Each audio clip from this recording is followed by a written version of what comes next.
King Obalende's dark reign. In the heart of a Yoruba village nestled among ancient Iroko trees and bustling marketplaces of Sogbo, there ruled King Obalende. His reign was spoken of in hushed tones, for Obalende was a king consumed by ambition and shadowed by wickedness. His eyes gleamed with a hunger for power that eclipsed the warmth of the African sun. Obalende's palace stood like a fortress, its walls adorned with carvings that told tales of conquest and dominance, rather than harmony and community. He ruled with an iron fist, caring little for the welfare of his subjects. The farmers who toiled under the relentless sun, the traders who hawked their wares in crowded markets, or the artisans crafting intricate beads and woodwork steeped in Yoruba tradition. Taxes were heavy under Obalende, draining the villagers' meager resources. Disobedience was met with brutal punishment. Dungeons beneath the palace echoed with the moans of those who dared oppose him. Fear stalked the streets like a restless Ogun, the Yoruba god of iron and war.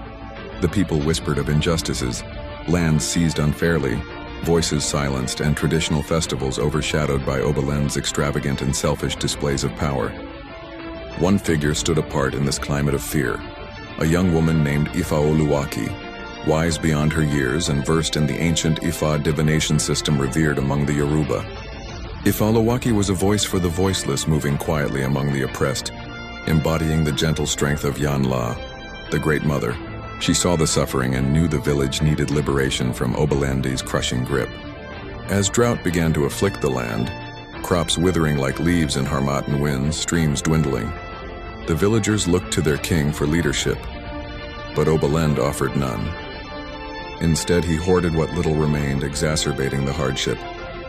Ifa Oluwaki, interpreting signs from the Orishas, understood the people's pain reflected a deeper spiritual imbalance fostered by Obalende's wicked rule. Determined to bring change, Ifa Oluwaki turned to the sacred grove of Osun, river goddess of fertility and compassion, revered in lands like Sogbo, where her worship runs deep. There, under boughs whispering ancient secrets, Ifa Oluwaki sought guidance. Amidst prayers and offerings, a vision unfolded, a path requiring courage, unity, and appeal to the moral conscience lingering deep within Obalende's hardened heart. Gathering respected elders and brave youths of the village, Ifa Oluwaki led a peaceful procession to the palace gates. They bore symbols of Yoruba heritage, carved staffs, white kola nuts signifying peace, and prayers invoking the benevolent Orishas like Esu, messenger god known for balance.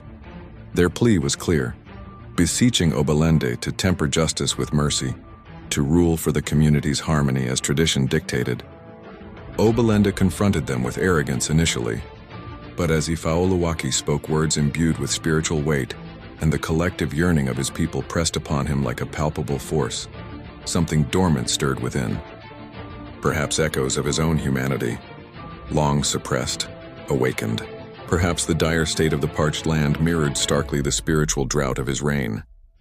Slowly, like first rains breaking a long drought, Obalende's visage softened. He saw reflected in his subjects' eyes not mere fear, but a deep longing for restoration of balance, a core tenet of Yoruba cosmology, where harmony binds the physical and spiritual realms. In a gesture fraught with portent, Obalende relented, promising reforms and acknowledging the interconnectedness of governance and communal well-being cherished in Yoruba thought. Rains followed, gentle at first, then liberating, reviving crops and replenishing streams. The villagers breathed easier, sensing renewal.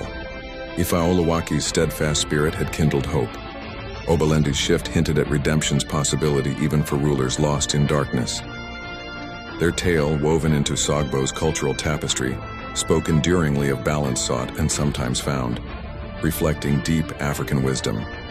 Leadership entwined with compassion nurtures life's sacred web.